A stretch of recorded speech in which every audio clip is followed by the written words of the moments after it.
Hey everybody, how you doing today? Ron Majette here. This is day 52 out of 90 straight videos I'm putting up for you. And this is the good one here, and it's based on the Master Keys to Riches by Napoleon Hill, Chapter 9, if you've been following along and maybe you have the book, and if not, definitely go out and get it, because it's a great book. So, the story I would like to tell you today starts off with a child in 1882. He was born to a good family, raised up, had a good life, went to Ivy League school, and then as he was traveling the world, he was 39 years old, he was in a foreign country, he came back home, and he was diagnosed with disease. Doctor said, you're probably going to lose the use of your legs, and he may or may not have known that, you know what, you may end up dying a little bit earlier than expected. So what does he do? He takes that information, starts to become depressed. As he becomes depressed, his physical abilities start to decrease even more. Because you must understand, where your mind goes, your body will follow, no matter what. You could be true, you could have a disease, or you could not. But if you don't believe in yourself, if you believe that something is wrong, your body's just naturally going to follow along. So what happens? Within 10 years of being diagnosed with this disease, he ends up being a panhandler in the street. Someone who's in a wheelchair with a tin cup, begging for loose change, believing that he is a product of his environment. The fact that he lost the use of his legs, he no longer believes that he has any form of existence, he no longer believes he can do anything for society, and he ends up becoming depressed and then soon dying shortly afterwards. Now, that's a terrible story. I'm sorry to hear that, and I want to tell you a different story. Now, it's 1882. The child was born. Ends up raising up, going to Ivy League school, traveling the world, getting into politics.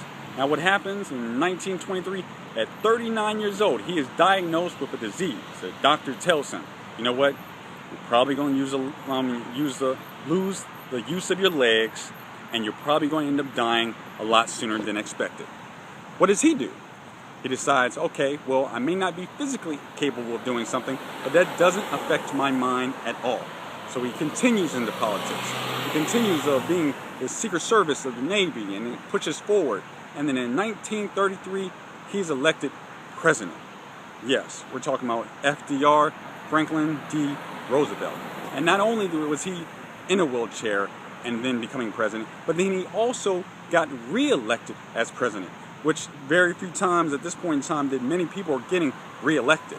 But he was president until the day he died in 1945. Why? Because he didn't believe that his physical ailments, his physical disability was going to limit his ability in life at all. Now this was a great story. I truly can relate to this myself. Not because I have physical disabilities, but as a very young child I was diagnosed with learning disabilities, dyslexia, and along with many of other things from many different doctors, tested from 6 and 7 and 8 and 9, not quite understanding why I wasn't learning like other people. But what does that mean? Does that mean I can't sit right here, right now, and inspire you to do something great? Absolutely not. Does that mean I can't sit here right now and inspire the world? Absolutely not. These are things you must understand regardless of your obstacles that you are going through. You can overcome them and do great things not only for yourself, but all those you come in contact with. Now, if this resonated to you on any form and fashion, it would be my honor if you go ahead and put your email address in.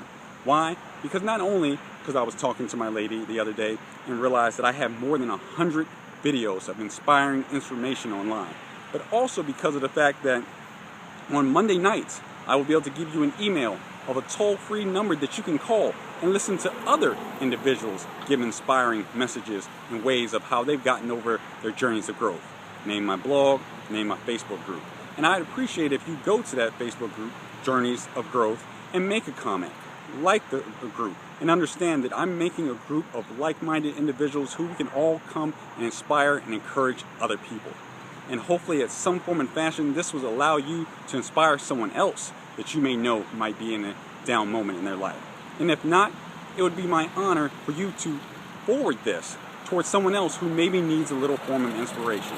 If you go to my blog, Journeys of Growth, or look me up on YouTube, I have literally more than 100 videos, a complete inspirational material of the best quality that I can give at that point in time. See, we can always change the world, but we first must start with ourselves. And by doing that, there will be no self-imposed limits that we put on ourselves or any one of our friends, families, or those who are in our inner circle of comments they may have made over time to actually influence us and limit our mobility.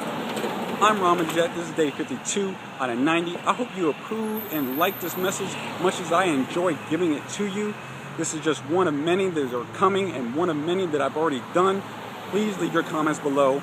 Pass this forward to someone else who may need a little bit more inspiration to get through the day. And I will definitely see you next time. Y'all take care. I approve this message. Y'all take care. Peace.